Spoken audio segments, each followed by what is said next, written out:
essentially need to start applying asset management principles to military housing, and we need to develop a culture of safety, child safety in military housing.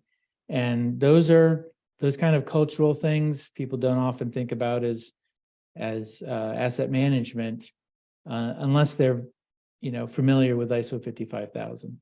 But I think what's encouraging me is I am starting to hear people ask kind of the why question. Why is this the case? Why is it, not merely enough that we have data about, whatever, why isn't knowing our deferred maintenance, changing anything? It's because that's not the problem, right? The problem isn't not, I didn't know the number. Oh, I didn't realize, that's not the problem. The problem is, I don't think they are thinking about it the right way. And some of these things in the federal side, I think, are going to change that.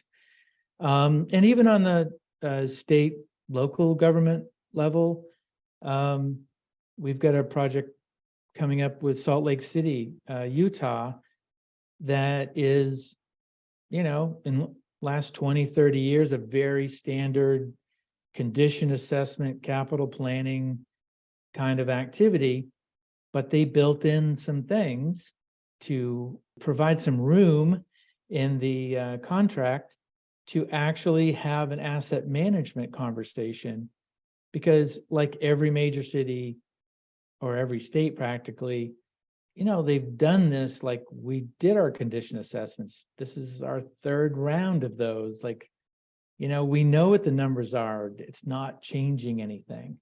How do we change things? Excellent. That addresses what ALN CEO and founder Jim Dieter has always said. Our bridges are not falling down because we don't know how to maintain bridges. Our bridges are falling down because our leaders are not marshaling the will of the people to do the hard work of maintaining our bridges, establishing the culture so that you get the improvement to intended outcomes in a measurable way.